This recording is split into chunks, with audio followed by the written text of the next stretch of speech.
It's the changing of the guard. On the 8th of September, Queen Elizabeth II passed away. And we're currently seeing the rise of King Charles III.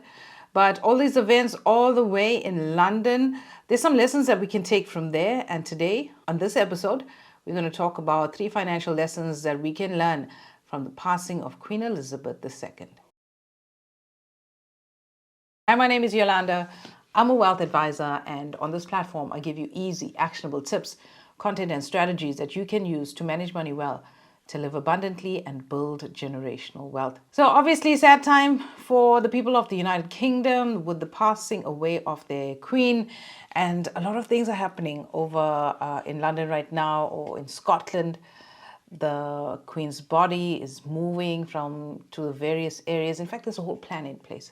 And there's some lessons that we can take from here, from the passing of Queen Elizabeth. And the first one is to plan. Well before her passing, the queen knew where her assets were going. A lot of the queen's assets, her personal assets, and also some of the public assets, some are held in trust, some on a personal capacity. But the bottom line is she had a plan as to what is going to whom. We're still waiting for the reading of that will and how things are going to pass.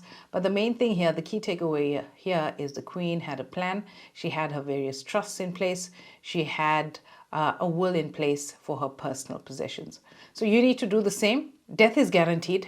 We just don't know when, we don't know where, we don't know how, but you can't escape death. Best thing that you can do is plan for it. And at every life stage, you got to come up with a new plan. For example, if you are a person with young children, you need one plan. And as you move on to a different life stage, as those children reach 18 or reach financial independence, you need a new plan on how you're going to pass those assets over. Okay, so wherever you are in your life stage right now, get a plan together. And you may be thinking, you don't have nothing to your name.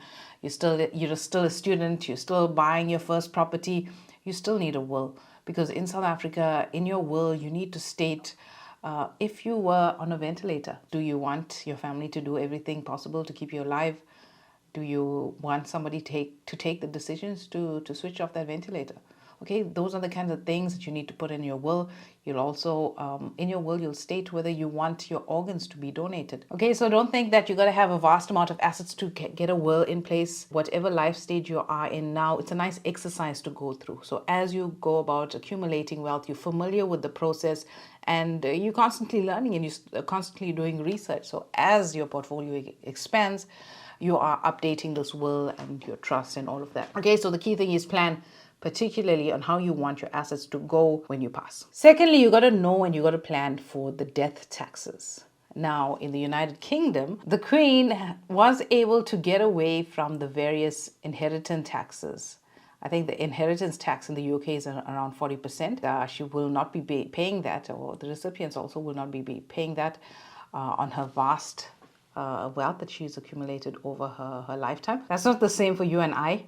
Okay, in South Africa, we have a mountain of death taxes. Okay, I'm saying it like that because it's not actually called a death tax. There's a bunch of fees and levies and all these nitty-gritties that come up when an estate is wound up. Things like an executive fee. In South Africa, an executor can charge you a maximum of 3.5% of your estate value plus VAT. And that can come up to quite a significant sum, especially if you haven't planned to finance that from your asset portfolio. So if you have an estate, maybe it's worth 3 million or so, you can easily pay up to 120,000 Rand in executive fees for 3 million Rand estate. All right, so having a sizable estate is good and well while you're alive and planning for it, but realize that when it comes to building generational wealth, and that's one of the things that I focus on this platform, is to pass that off in the most seamless way, in the most tax efficient way. And executive fees, I mean, it's not a tax, but for me, I see it as a tax because I don't want to be paying those fees, but that executor is providing me with a service. Depending on who your executor is, you have that ability to negotiate. Okay, so you can negotiate it. The option that I've chosen personally is all of the debt taxes I have to pay. I have one bit of insurance for that will cover all of it. Okay, it's a nice, very flexible insurance. Call it an estate assurance, that whatever the value is, whether I pass away tomorrow or 10 years from now, I have this one insurance that will cover whatever the value of all of the various debt taxes that I have to pay. Then there's conveyancing fees. If you own property, all right, and you leave this property to your child, your brother, your sister, a sibling, that property, that title needs to be transferred to the new owner. And whenever that transfer happens, a conveyancing fee is charged because it's only an attorney that can go through that transfer process for you. If you have a property of 1.85 million, you can easily attract a conveyancing fee of around 30,000 for that property. So the conveyancing fees are fairly regulated. There's a table that comes out every year or every couple of years, I'm not too sure, but that's how the fee goes. So obviously if you hold multiple properties, each one of those have to be transferred, and this is where a trust comes into place. Obviously that's part of the estate planning process, where if you're holding things in a trust, now a trust can't die. So if you die, no conveyancing fees. Okay? So it's very important to sit with a financial planner to try and work out these nitty-gritties of how things are going to go. Also, even before you purchase, it's wise to sit down with a financial advisor to see which is the best entity you should be purchasing in terms of one, taxation, in terms of two, estate planning as well. Then there's estate duties. In South Africa, there's a bunch of deductions, and each individual has sort of a deduction of 3.5 million. Okay, so if you have an estate of 5 million, that first 3.5 million will be subtracted from your 5 million estate. There's a couple of other deductions in there as well, like funeral expenses, for example, will be deducted, and the balance of that will be taxed at 20%. The 20% is for everything at 20 million or less, and once you reach over 20 million, you're on a different estate tax bracket, which is obviously more. There is a rollover that occurs if you are married. Okay, so as you can see, it's vitally important. There's a lot of nitty-gritties involved. If you're married, the surviving spouse gets that rollover in terms of that exemption. The third lesson that we can learn from Queen Elizabeth's passing is immediate expense benefits. Now, the whole funeral process, those expenses are covered for, and it's coming up to millions and millions of pounds in the United Kingdom, which they have provided for. And the lesson we can take away here is we need to provide for our funeral expenses before we pass. Again, death is guaranteed. We just don't know when, where, and how it's going to happen. So plan for that. Funeral cover is a very popular solution for that in South Africa. I'm not sure why that is, because whenever I look at funeral cover, it's outrageously expensive compared to life insurance. If you are a holder of premium life insurance in South Africa, you have something called an immediate expense benefit. You got to go and check the nitty-gritties of your policy wording to see that this is there, but most of the modern policies that you've taken in the last 10 years or so should have that immediate expense benefit. How that works is when you pass and your documents are processed with that insurance company, within 48 hours, they will release an amount, sometimes up to 5 to 10% of that policy value. Some companies have a cap of around 50,000 Rand, which they will pay you within 48 hours. And that's an amount that you can use for funeral expenses. Well, not you, your surviving spouse or children. So instead of you taking an additional funeral cover, if you have this already, it's something that's built in.